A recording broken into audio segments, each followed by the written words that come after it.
గారిని, రవిశంకర్ గారిని, రసమై బాలకృష్ణ గారిని, మా తోట ఆగయ్య గారిని నేను కోరుతా ఉన్నా. ఎక్కడ ఏ ఊర్లో చిన్న ఇప్పుడు 83 మంది మాత్రమే కాదు, ఇంకా 17 నాడు మళ్ళీ ఎలక్షన్ ఉంది, మళ్ళా జోరుదారు గెలుస్తాం, నాకే అనుమానం లేదు. ఎక్కడ చిన్న సమస్య వచ్చినా సర్పంచ్ గాని ఉప సర్పంచ్ గాని వెంటనే ఇక్కడ లీగల్ సెల్ యాక్టివేట్ చేయాలి, వెంటనే కోర్టుకు పోవాలి, మన హక్కుల కోసం మనం కొట్లాడాలి. ఈ విషయంలో రాజీ పడొద్దని చెప్పి నేను కోరుతున్నా. మీకు కూడా ఏ గ్రామంలో నన్ను ఎవడన్నా ఇబ్బంది పెడితే, అధికారో ప్రభుత్వంలో ఉన్న పెద్దలో ఇబ్బంది పెడితే ఒక సెకండ్ కూడా మీరు ఆలస్యం చేయొద్దు, మీ ఇన్ఛార్జ్ గారికి వెంటనే చెప్పాలి. చెప్పి అన్నాయో ఇట్లా చేస్తున్నారు, వీళ్ళు ఆగం చేస్తున్నారు అని చెప్పి వెంటనే మీరు స్పందించి ఎక్కడ వాళ్ళు అక్కడ హుషారుగా కాపాడుకోవాలి. ఎందుకంటే గెలిపించడం ఒక్కడే కాదు కదా, గెలిచినాక కాపాడుకుంటూ కూడా మన బాధ్యత. మన హక్కులు తెలుసుకోవాలి, మన హక్కుల కోసం కొట్లాడాలి. ఖచ్చితంగా రాజ్యాంగం ఆధారంగా మనకు ఏదైతే రావానో వాటిని బ్రహ్మాండంగా వసూలు చేయాలి, బ్రహ్మాండంగా హక్కులు తీసుకోవాలి. అయితే ఇంకొక మాట కూడా నేను మీకు విజ్ఞప్తి చేస్తున్నా. 10 ఏళ్లలో మనం ఏం చేసినాం, ఇవాళ ఈ 2 ఏళ్లలో ఈ ప్రభుత్వం ఏం చేసింది గ్రామాలకు ఒక్కసారి నాకంటే బాగా మీకే తెలుసు. ఒకసారి యాద్ చేసుకోండి, ప్రజలకు కూడా యాద్ చేపియండి. 10 ఏళ్లలో మన ప్రభుత్వం ఉన్నప్పుడు భారతదేశానికే ఆదర్శంగా పల్లెలను నిలిపిండు కేసీఆర్ గారు. ఇదేదో నేను మనకు మనమే కితాబిచ్చుకుంటలేం, మనకు మనమే సర్టిఫికెట్ ఇచ్చుకుంటలేం. మన రాజన్న సిరిసిల్ల జిల్లా పరిషత్కు కేంద్ర ప్రభుత్వమే ఉత్తమ జిల్లా పరిషత్ అవార్డు కూడా మన జిల్లాకే ఇచ్చింది. యాద్ చేసుకోండి మీరు ఒక్కసారి. అట్లాగే భారతదేశంలో జనాభా పరంగా చూసుకుంటే మన జనాభా ఎంత? మనం 3% కంటే తక్కువ ఉంటాం. మొత్తం దేశం జనాభా 145 కోట్లయితే మనం 4 కోట్లు, అంటే 3% కంటే తక్కువ. కానీ 3% కంటే తక్కువ జనాభా ఉన్న రాష్ట్రం కేంద్రం పంచాయతీ రాజ్ అవార్డులు ఏది ఉత్తమ పంచాయతీలు ఎక్కడున్నాయని ప్రకటిస్తే 3% కంటే తక్కువ జనాభా ఉన్న రాష్ట్రం 30% అవార్డులు కొట్టినాం మనం కేసీఆర్ గారి నాయకత్వంలో ఉత్తమ పంచాయతీలు. మరి ఇది భారతదేశంలోనే రికార్డు, ఏ ప్రభుత్వం కూడా ఇంతవరకు సాధించలేదు రికార్డు. ఎట్లొచ్చినాయి అవార్డులు? మరి ఉత్తగానే వచ్చినాయా? పైరవి చేస్తే వచ్చినాయా? కాదు, పని చేస్తే వచ్చినాయి. ఏం పని చేసినాం? ప్రతి ఊళ్ళో ఒక నర్సరీ పెట్టినాం, ప్రతి ఊళ్ళో ఒక డంప్ యార్డ్ పెట్టినాం, ప్రతి ఊళ్ళో ఒక ట్రాక్టర్ పెట్టినాం, ప్రతి ఊళ్ళో ట్యాంకర్ పెట్టినాం, ఒక ట్రాలీ పెట్టినాం, ప్రతి ఊళ్ళో ఒక శ్మశాన వాటిక పెట్టినాం, ప్రతి ఊళ్ళే ఒక పల్లె ప్రకృతి వనం కట్టినాం. ప్రతి ఊరికి ఒక ప్రణాళిక, మన ఊరు మన ప్రణాళిక అనే ఒక ఆలోచన తీసుకొచ్చి ఎవల నిధులెన్ని ఎవల విధులేంది అని డిసైడ్ చేసి నెల నెల టంచనుగా మనకు ఫైనాన్స్ కమిషన్ నుంచి వచ్చే పైసలు బ్రహ్మాండంగా గ్రామ పంచాయతీలకు అందజేసినాం. అందజేస్తే ఏం జరిగింది? పని జరిగింది. ఒక చెట్టు పెడితే చెట్టు చచ్చిపోవద్దు అని చెప్పి హరితహారం కార్యక్రమం ప్రారంభిస్తే కేసీఆర్ గారు పంచాయతీరాజ్ చట్టంలో పెట్టిండు. ఏమని? 85% చెట్లు బతకాలే, బతికేటట్టు చూసుకునే బాధ్యత సర్పంచులు, ఉప సర్పంచులు, వార్డు సభ్యులు మీరే తీసుకోవాలని. ఇలా కొన్ని ఊర్లు తిరుగుతుంటే నిజంగా కడుపు నిండినంత సంతోషం అవుతుంది. ఆ పెరిగిన చెట్లు, ఏపుగా పెరిగిన చెట్లు అద్భుతంగా నీడనిస్తుంటే, మన పిల్లలకు రక్షణ ఇస్తుంటే గొప్పగా హృదయం ఆనందంతో ఉప్పొంగిపోతుంది. నిన్న నేను సూర్యాపేట జిల్లాకు పోయి ఆడికెళ్ళి మన తుంగతుర్తికి వెళ్ళి సూర్యాపేట పోతుంటే అక్కడ మధ్యలో ఒక ఊర్లో ఆగిన, మనోళ్ళు ఆపితే, అక్కడ అప్పుడే ఎలక్షన్ అయింది, కౌంటింగ్ అవుతుంది, మనోళ్ళు ఆపినరు, ఆగిన నేను ఆగితే ఆ ఊరు పేరు ఏపూరు. ఆ ఏపూరు అనే గ్రామం నిజంగా ఎంత గొప్పగా అనిపించిందంటే నాకు, మంచిగా ఆడ చెక్ డ్యామ్ కట్టిరు.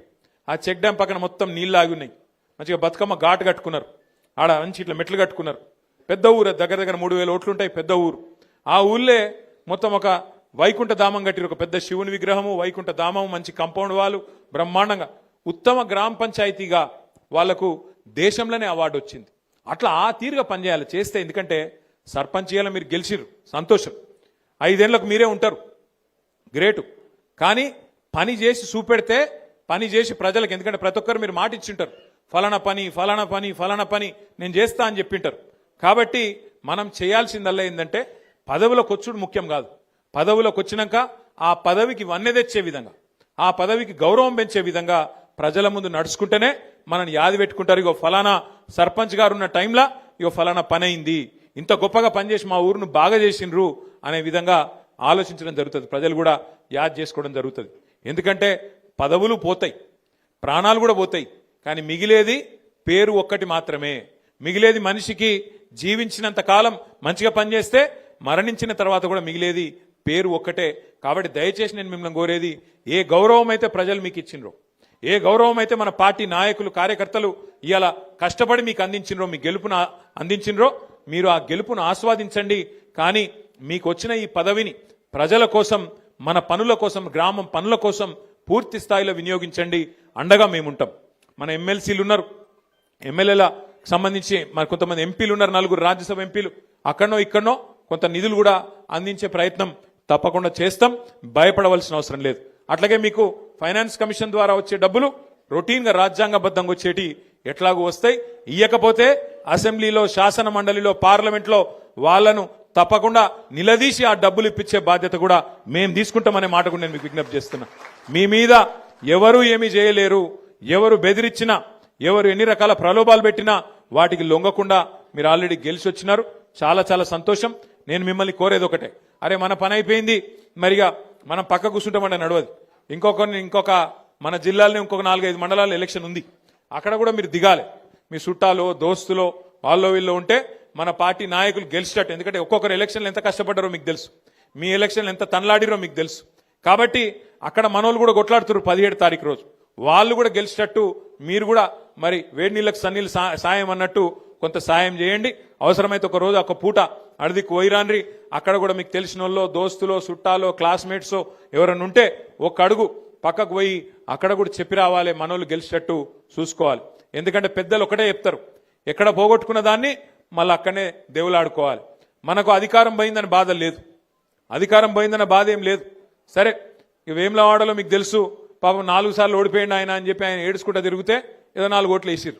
ఆయన ఏం పెద్ద మేయారిటీతో నేను గెలవలే, తిప్పి కొడితే ఎంత 12,000 14,000 ఓట్ల మేయారిటీతో గెలిచిండు. ఆయనేమో పెద్ద దానికేదో చాలా గొప్ప ఇది లెక్క, తెల్లారులేస్తే కేసీఆర్ గారిని తిట్టుడు, తెల్లారులేస్తే కేసీఆర్ను అట్లా ఇంత మాట అంత మాట అనుడు. గది కాదు కదా గెలిపించింది నిన్ను. శాతనైతే మాకంటే ఎక్కువ పని చేసి చూపెట్టు, శాతనైతే మాకంటే ఎక్కువ చెయ్యి. రైతు బంధు 15,000 చేస్తానో కదా చెయ్యి, 4,000 పెన్షన్ చేస్తానో కదా చెయ్యి, మహిళలకు 2,500 ఇస్తానో కదా ఈ పని చేయగలిగితే గా పని చెయ్యి. తెల్లారులేస్తే కేసీఆర్ని తిట్టాలి, తెల్లారులేస్తే బీఆర్ఎస్ వాళ్ళని తిట్టాలి, గది కాదు కదా రాజకీయం అంటే. అందుకే నేను మిమ్మల్ని కోరేది ఏంటంటే, ఇక ఎలక్షన్ల దాకానే రాజకీయం, ఎలక్షన్లు అయిపోయాక పనిలో పడాలి, పని చేయాలి. గ్రామానికి, రాష్ట్రానికి, ప్రజలకు, మనం ఎన్నుకున్న మన ప్రజలకు మనం సేవలు అందించాల్సి ఉంటుంది. ఆ దిశగా ముందుకు పోదాం.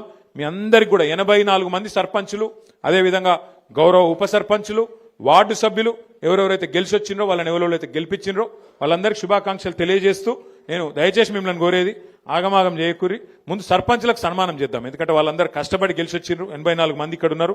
మిగతా వాళ్ళు జర్ర ఓపికగా ఉండాలి. మండలాల వారీగా, గ్రామాల వారీగా మన ప్రెసిడెంట్ గారు పిలుస్తారు, వాళ్ళు పిలిచిన వాళ్ళే రావాలి.